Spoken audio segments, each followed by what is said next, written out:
everybody. Welcome to Week 10 solo ship. Squirrel Patrol, JM to win. JM, I gotta thank you for last week because Justin Fields was not on my radar, and then we did a show on Friday last week, and I think I was talking about Aaron Rodgers, like my favorite cheap quarterback or underpriced quarterback, and you're like, oh, I'm surprised you don't like Justin Fields. I'm like, ooh, Fields is a good play, and I did Sunday morning. I did the like the RotoGrinders pregame show, and Eric Beimfor asked me like what one stack to win it all, and I kind of wanted to get a little bit different, so I said like Justin Fields and Tyreek Hill. And that ended up being what I played. And it was actually my 150 lineup set though on FanDuel that really did well, and I won the like $9 rush. I won the 150 entry live final qualifier with that 150 lineup set. Oh, nice. Yeah, 7th or 8th in their Millie Maker, which really only pays $250,000 the first. But I was actually winning that like the $5 Millie Maker on FanDuel for through the 1 p.m. games. But I didn't have enough guys going in the last game. Really, as Raheem Mostert, I was kind of ended up on that roster as a run back along with Tyreek Hill, and he ended up losing more work than I expected to Jeff Wilson. Yeah. So otherwise would have had like a bananas day, but still pretty good as it was. So I gotta thank you. But like this week is shaping up like kind of ugly. I've seen it all over like Twitter before I even looked at the schedule or looked at the week at all. It was like, oh, this is an ugly looking week. And I don't think it's so much ugly as I just think there's a lot of uncertainty.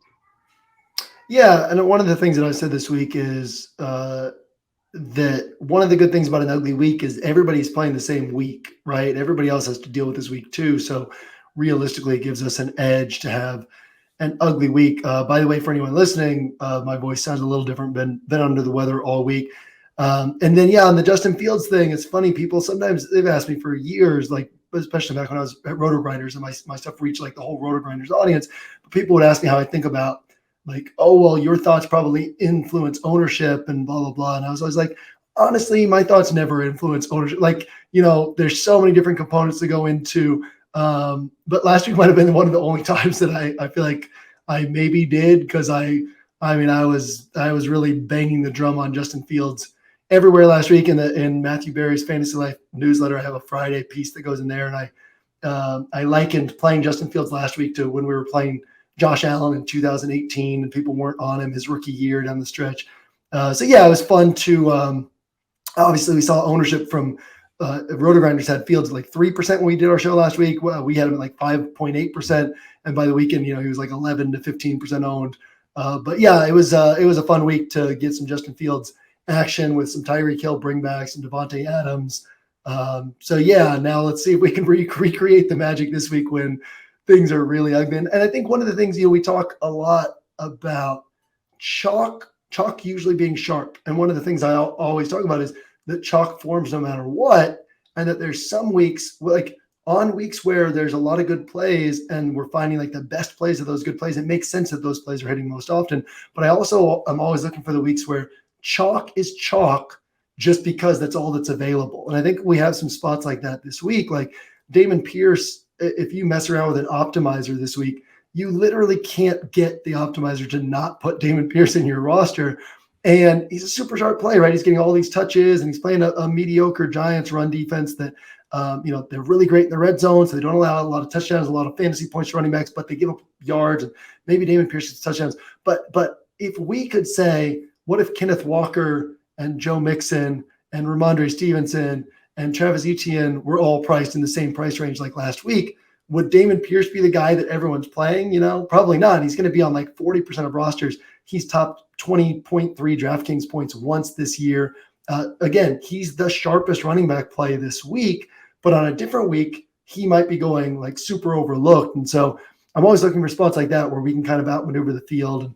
And then this week, there's like 3 quarterbacks who actually look good on paper. It's Fields and Tua and Mahomes. And it's a very interesting week in that you can kind of play the chalk. You can go, Tyreek's really the only high-priced wide receiver who looks really good. So you can go like Damon Pierce and one of these 3 quarterbacks, Tyreek Hill, and then like Foster Moreau or Mac Hollins because Renfro and Waller are out. But then you got the same roster as everybody else. So kind of a fun week for tournaments in that you can take some suboptimal plays, but as long as your ceiling is still there, you can be really different from the field. I really like that aspect of this week. I won't say this is a week I love, like last week was a week I loved, but there are some fun aspects to this week. Yeah, I think you just nailed it. Like it's true. There's a lot of uncertainty this week. We're all playing the same week. My wife makes fun of me when I play NBA, right? Because like NBA is very much like down to the minute of like rosters coming out, and like I'll come down after I lock at 7:00 and I'll be like, oh, it was a terrible lock. We had all these like injury news like coming out the last like 5 minutes, all these rosters we didn't expect, like starting lineups we didn't expect. It was going to be a terrible night. And those are usually the nights I do the best. My wife's like, now like, great, but it's true. Like if there's so much stuff going on, like, it's going on for everyone, right? Like we are all playing the same exact slate. So I think it's a great week to get different. I think it's like optimizers and projections love like certainty. They love like median projections, right? That's what you're getting. Like Dameon Pierce, like there's so much uncertainty that like Dameon Pierce, we know his role. We know he's going to get a bunch of carries, but there's nothing changed about him this week that's like different than any other. Right. Just everyone else are like, I don't know. Like we don't know who's going to play. So I played Dameon Pierce. Like that's what your projections and your optimizer are going to tell you to do right now. But it's going to be a week that we're going to wake up on Sunday morning and we're going to suddenly know, like, is Josh Allen playing? And, and like, maybe we'll get some tidbits about different guys' roles. It's a week that I think more than any other week, I'm going to really try to swing for the fences with some guys that might put up complete duds, but like they could break out and they could, and I'm going to try to swing and miss cheap. Like if I swing, it's going to be on guys that I think are a little bit cheaper and are going to be really underpriced. They kind of like Chase Claypool, somebody you compare with Justin Fields. Like his role might be much different than we're expecting from the projections, right? Like the projections might be projecting him based off of like data from last week or from in Pittsburgh earlier this season. And he might, like, he's a guy that the Bears went out and specifically tried to get to pair with Justin Fields. Like Jeff Wilson, guy that cost me a lot of money last week, like, because he took all of Raheem Mostert's carries. Like, well, maybe like it's actually not that common that you see a guy get that big of a role in his first week with the team. Like we kind of expected like Nyheim Hines to maybe get a lot more work in Buffalo, and I don't think he saw the field at all. Statistically, may as well not have been on the field. And a guy like Jaylen Warren, like he, we've been hearing all season that maybe like he's going to see more of a role with Pittsburgh. Well, they're coming out of their bye week, so if they're going to make that kind of change, they might make it, on the bye week. Kind of like the Pittsburgh offense as a whole this week, maybe trying to be overweight that, just because rookie quarterback, now like especially a rookie quarterback that didn't start the season as the starter with the bye week, 2 weeks to prepare. Like maybe that offense comes out a little bit sharper than it would have before the bye. I like that a lot of the guys you mentioned are running backs too, because like this week it's like Dameon Pierce at 6,300 and he's chalk because he's the only guy under 7K with a real role. And then you get to like ETN at 7,100, Jonathan Taylor, who I really like this week. Maybe we'll get to him a little bit in a bit, but 7,500, and Alvin Kamara's in that range, and Derrick Henry's like 8,300. It's like you're kind of forced up to these high price running backs. And one of the first things I was doing this week was looking below 6K, being like, what do we have, right? Well, we've got a bunch of split backfields with a lot of question marks. And so I think that one of the things that'll be interesting is in tournaments is finding a way to play. Like if Kareem Hunt scored 23 points week 1, he had scored 25.9 or more in 3 of his previous 12 games coming into this season, right? So he's capable of putting up a 25-plus point score at 5,300. Nobody's going to be on him. Jeff Wilson or Raheem Mostert, right? Like one of the things I think it's interesting there is Mike McDaniel had both of these guys with the San Francisco offense. So the terminology is the same. So it's easy for these guys it's easy for Jeff Wilson to step in. So that could actually be the maximum role he has. And maybe Mostert gets the hot hand this week and nobody's going to be on him. I think that we could see a lot of sharp people moving over to Jaylen Warren because they're like, oh, I've been paying attention to the news. But then Jaylen Warren said this week that his practice snaps haven't increased at all. And Matt Canada said this week that he thinks Najee Harris is going to turn a corner, right? So like Najee Harris got 6 catches his last game, and everybody's going to be like, well, nobody's playing Najee Harris. It's going to be like 2% owned at 5,500. We're probably going to see like a few people chasing Jalen Warren. Maybe Najee Harris hits. And so, or I think another really interesting one here is Khalil Herbert, David Montgomery. What if they both get 15 plus carries? And what if Justin Fields rushes for 60 yards, throws for 175, accounts for 1 or 2 touchdowns? That's like 17 to 23 fantasy points for Justin Fields. And what if Herbert or Montgomery end up putting up 25 plus points? So I think that there's a lot of interesting ways to save salary at running back, and what that'll do, because it's so clear this week, like, okay, you play Damon Pierce because he's the only guy who's like affordable at running back, and you get one of these high-priced guys, and then Tyreek Hill's the most attractive high-priced wide receiver, so you either go up to him or you sacrifice there, go to like Waddle or Amon-Ra St. Brown, and, you know, mix and match from there. Like, everybody's going to be doing the same thing. So if you go 1 or 2 of these cheaper running backs, or even just Damon Pierce plus another cheap running back, or even Tony Pollard, who I think is really interesting this week because Zeke's back.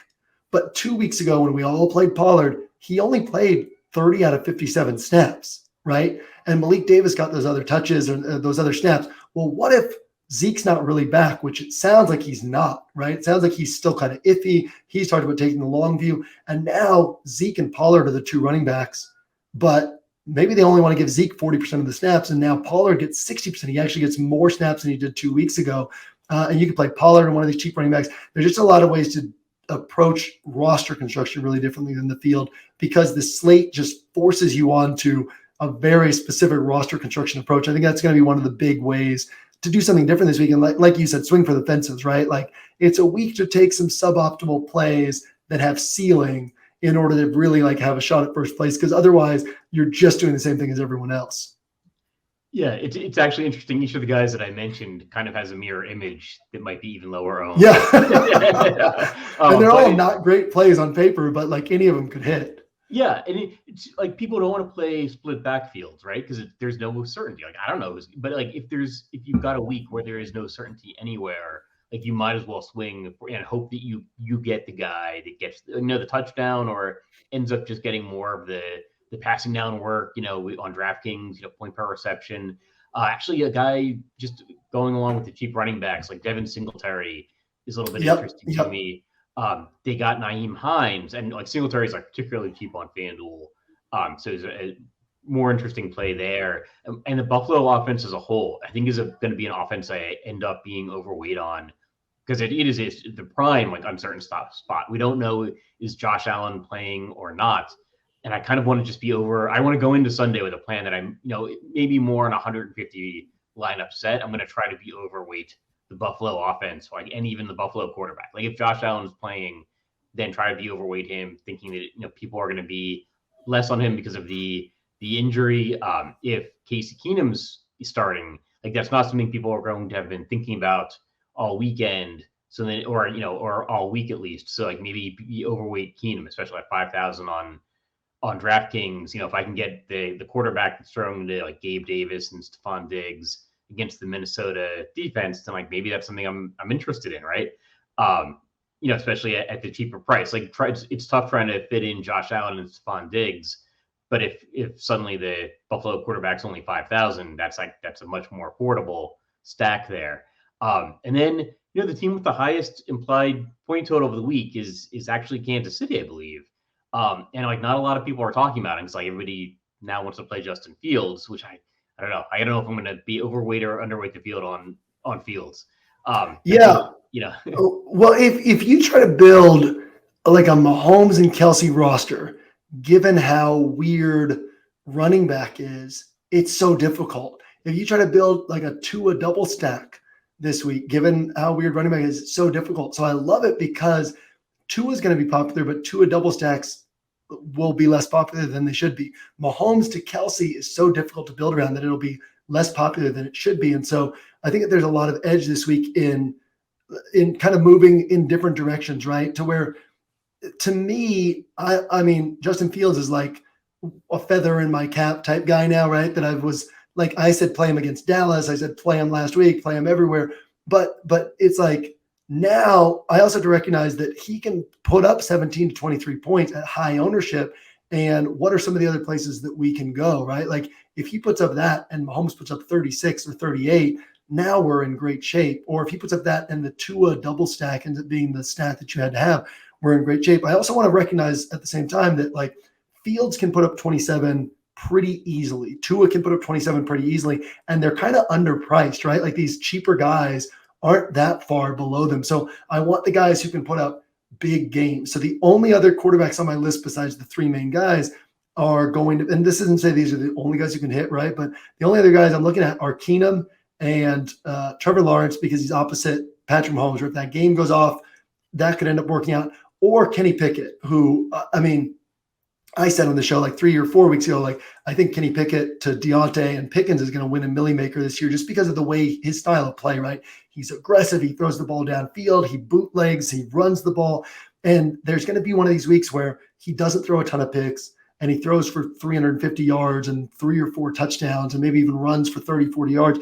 And this week they're playing a Saints team that has 2 interceptions all year, right? Like clearly Pickett could double like their interception total on the year, but also he could come out of this with a clean game.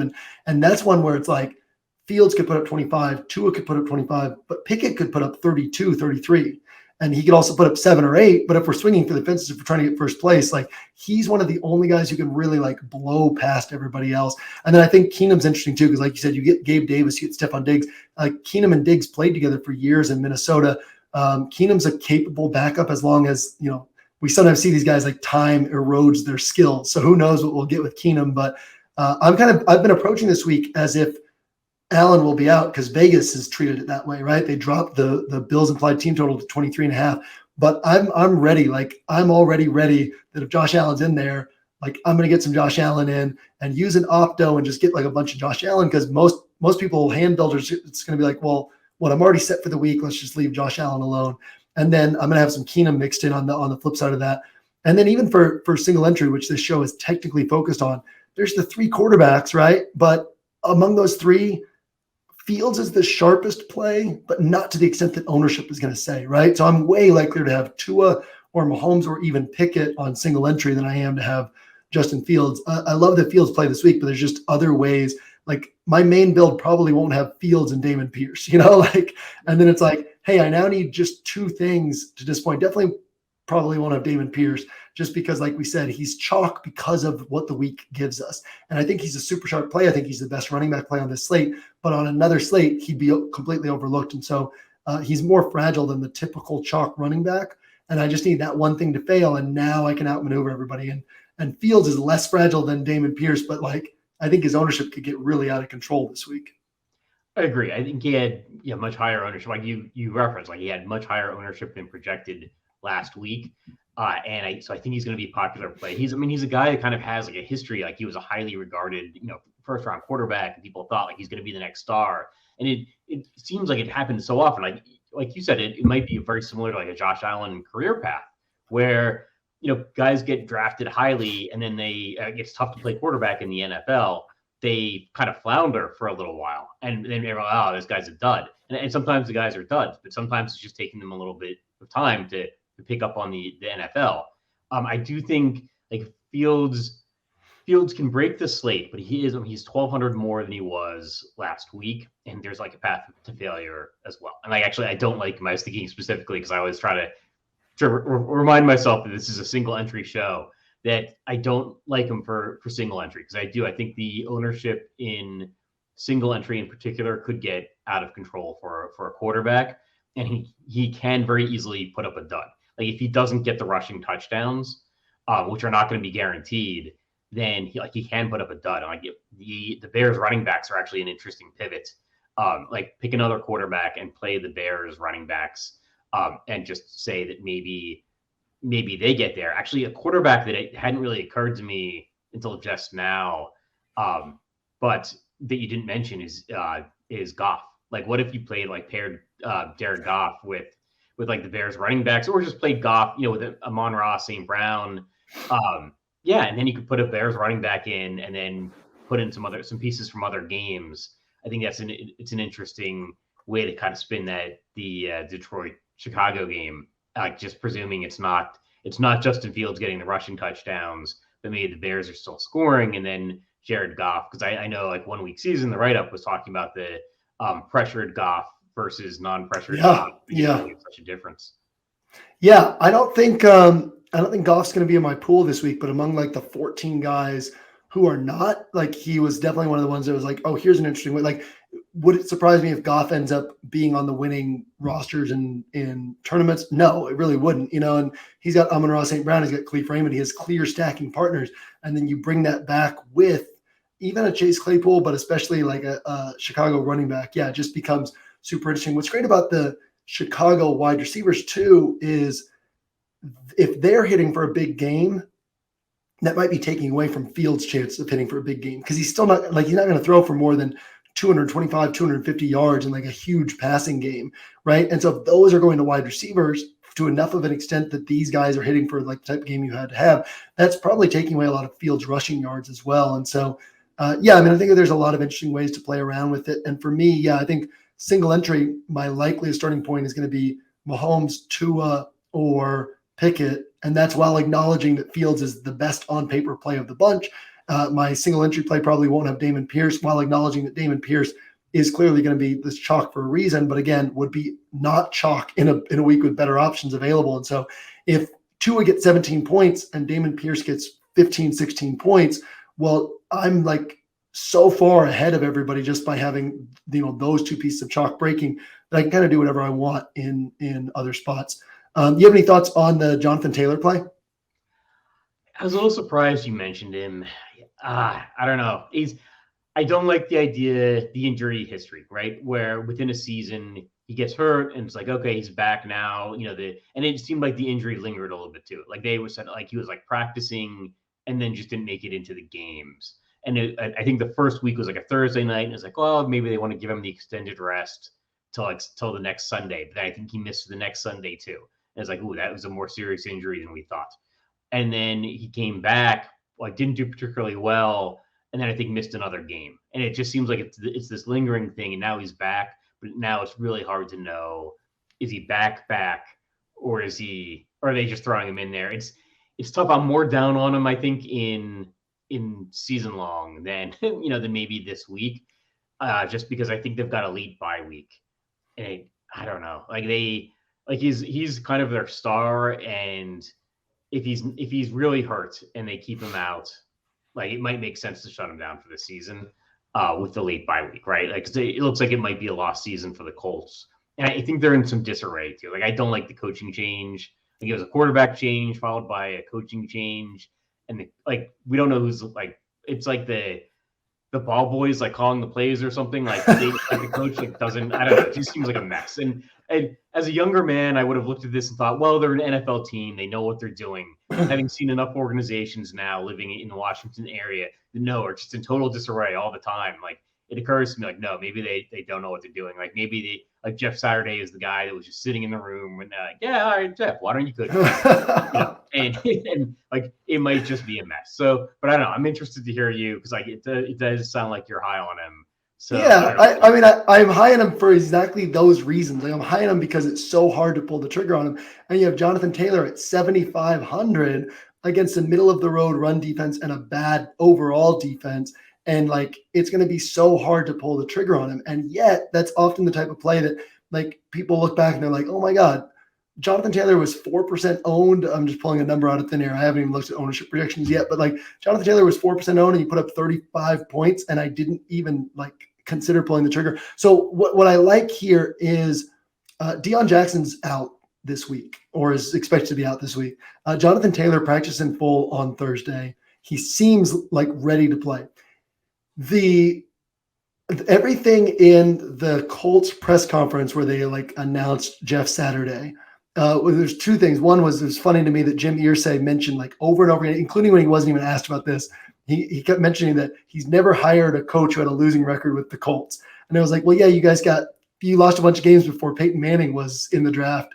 And then you started Curtis Painter all year before, like intentionally started Curtis Painter, who was like miles by far the worst backup in football, let alone the worst starter, in order to get Andrew Luck the next year. That helps a lot with never hiring a losing head coach. But what he kept saying was like culture and leadership. And those are like the two main things that he kept saying. And I think about like, a lot of times when these coaches get fired, players hate that coach, like the Doug Marones, the Greg Schianos, the John Grudens, and they rally around the new guy. Well, players loved Frank Reich. Colts players love Frank Reich. So I'm sure they're frustrated by this firing. But like Jeff Saturday's not being brought in to be a tactician. He's being brought in because they felt like the effort's not there. And so it's like they're bringing him in to be like a Dan Campbell, like rah, rally the troops guys, which might not last all season. But for one game, he can get these guys fired up to play. And like, how is Jeff Saturday going to think the best way to win is? He's going to be like, let's pound Jonathan Taylor. Like, it's going to be a shock to me if Jonathan Taylor sees fewer than 24 touches. And I honestly think like 24 to 30 is the range he ends up in. And so this is a spot where like, I'm not going all in on him, but I'm totally willing to play him on my single entry rosters this week. I'm going to be like massively overweight the field, because if the field has him at like 5%, I'll have him at 20 or 25, something like that. So yeah, I just think it's a really sharp way to get some upside on a week that's kind of ugly, right? Where Derrick Henry projects the best out of the highest priced running backs. But Derrick Henry never hits for monster games unless it's against like the Texans or Jags, right? So we're saying, hey, maybe Derrick Henry gets 23 to 28 points, and that'd be great at 8.3K. It's like, dude, like Dameon Pierce could get 16, Derrick Henry could get 24, and everybody's kind of happy with those scores. And Jonathan Taylor could come over here, and that's 40 points. He could almost hit 40 points on his own, you know? So yeah, I just think it's an interesting week to like you said, swing for the fences, right? And he's a guy who, could he come out and disappoint? Yeah, but could he come out and get 30 to 35 points with nobody on him? I think so. And so, yeah, there's just a lot that lines up there where it's like for 1 week, I think that this team will play hard. I think that Jonathan Taylor will get the rock a lot. I really like to play this week. It's interesting. I like Jonathan Taylor at 8,100 or whatever, 8,000, and because the thought process is nobody's going to play him, and then now even less people are going to play him. He's even cheaper, and I'm like, I just can't go there. But maybe I'll probably go there. I might not go there in single entry. He actually is a guy where like the projections are saying that he's a good play. It's just I'm worried that those projections are based off of a fully healthy Jonathan Taylor, and maybe he's not fully healthy. But then again, I will say the last time I said an organization's in total disarray, and I didn't want to like touch them. And Carolina, and, made a coaching change. And it was like, wow, I got to load up on Tampa Bay this week, right? And they ended up, pulling out I think the biggest upset of the NFL season. So yeah, it is true. Like it's we are playing in a 1 week season, and that coaching change, like maybe it does shake things up for this week. And Jonathan Taylor, and the coach is like, yeah, I'm going to run the ball. I'm going to run Jonathan Taylor, and maybe he is healthy, and maybe it's just taking this long for him to get fully healthy, and now it's going to be his week. So he's a play that I'll probably be on a little bit more than I would have before we did this show. Yeah, but not to like a Justin Fields level. yeah, probably not to a Justin Fields level. It would be tough for me to say like that's the one guy this week that's going to break the slate. But it's true. Like the Raiders are not a team. Like I talk about organizations disarray. It's not like the Raiders have been world beaters this year. So yeah, that's a strong argument. But that's what I like about this week. Like, obviously, like the guys who project best are Fields and Dameon Pierce, but like, they're so, and I will be 0% disappointed if Sunday ends and I lost and I'll have some Fields, I'll have some Pierce, but I'll be way underweight the field on Pierce, and I'll be probably a little bit underweight the field on Justin Fields. But if I lose because like those are the two guys you had to have, I'll be like, well, that's totally fine, right? But I think if there's a clear opportunity to win because those guys weren't the guys you had to have, and then it's like the reason those guys are the guys people think you had to have is because there's just not a lot else to choose from. And so if we're like, but what if we choose from those pools that other people don't want to choose from? It's a really interesting week to where these kind of fragile chalk pieces could break, and then these kind of like non-attractive secondary options could hit, and then we're in great shape. So like we're sitting here talking about all the cheap split backfield running backs and Kenny Pickett and Case Keenum and Jonathan Taylor, but I kind of think that's the way to play this week in tournaments. Yeah, absolutely. I think you have to embrace the uncertainty, because if people end up on the really highly owned plays just because they're kind of afraid to pick these guys that might not hit. Well, anybody might not hit, right? I've lost money all the time, with guys that are kind of supposed to be sure things, because there's just no player's chances of hitting are 100%.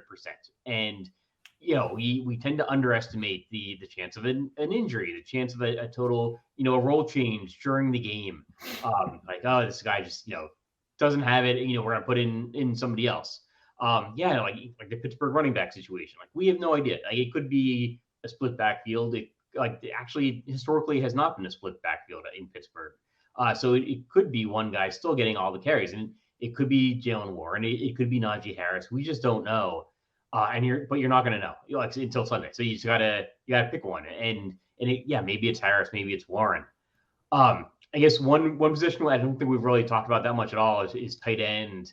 And it's shaping up as like a little bit of a binary situation because Travis Kelce, I think, is priced way ahead of everybody else, but he's also projecting way ahead of everybody else. And it's one of those things that I'm always torn on, and I might not make a decision until like noon on Sunday. Do I want to be overweight the field on Travis Kelce or underweight?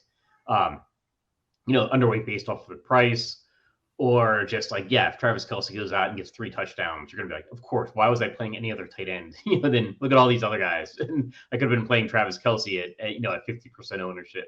I could have had 50% Travis Kelce or something when the rest of the field might be at 15%.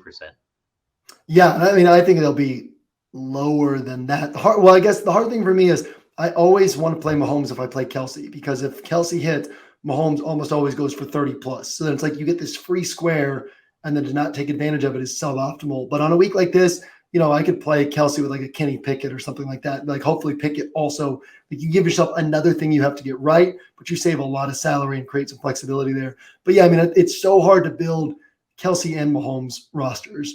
And even like a Kelce plus Tua or Kelce plus Fields would be really difficult to build. So I just think we'll see relatively low ownership on him just by virtue of the way that the pricing shapes up, which means I'll definitely be overweight the field on Kelce if that ends up being the case.